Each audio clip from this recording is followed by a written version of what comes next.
i7 ગુજરાતનો અવાજ। નમસ્કાર દર્શક મિત્રો, i7 ન્યૂઝ ગુજરાતીની સાથે હું છું આપની સાથે પાયલ બામભણિયા। તો જોઈએ આજના મહત્વના સમાચાર। દાહોદ જિલ્લાના દેવગઢ બારિયા તાલુકાના કેળકુવા ગામમાં ચેકડેમના નામે ભ્રષ્ટાચારનો ગંભીર આક્ષેપ। દેવગઢ બારિયા તાલુકાના કેળકુવા ગામમાં વર્ષોથી અસ્તિત્વમાં રહેલું જૂનું ચેકડેમ હોવા છતાં તેને નવું કામ બતાવી સમારકામના નામે સરકારી નાણાંની ઉચાપત કરવાની શંકાસ્પદ કાર્યવાહી ચાલી રહી હોવાનું સ્થાનિકોમાં ભારે ચર્ચાનો વિષય બન્યો છે।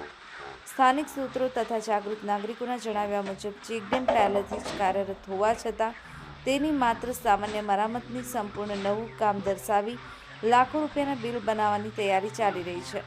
સમગ્ર મામલો પૂર્વ યોજિત ષડયંત્ર હોવાનું માનતા ગ્રામજનોમાં રોષ અને શંકા વ્યાપી ગઈ છે। આ સંદર્ભે વિનંતી કરવામાં આવી છે કે તેઓ સોશિયલ મીડિયા તથા સમાચાર માધ્યમો દ્વારા આ ભ્રષ્ટાચારની પર્દાફાશ કરે અને જવાબદાર અધિકારીઓ તથા ઠેકેદારો સામે કડક કાર્યવાહી થાય તેવી લોકમાંગ ઉઠી છે। ગ્રામજનોએ ઉઠાવેલી મુખ્ય માંગો જેમાં છે જૂના તથા નવા દર્શાવાયેલા કામની તટસ્થ અને નિષ્પક્ષ તપાસ કરવામાં આવે, કામના બિલ, મંજૂરી પત્ર તથા ખર્ચના અંદાજની જાહેર માહિતી બહાર પાડવામાં આવે, દોષિતો સામે તાત્કાલિક અને કડક કાર્યવાહી કરવામાં આવે।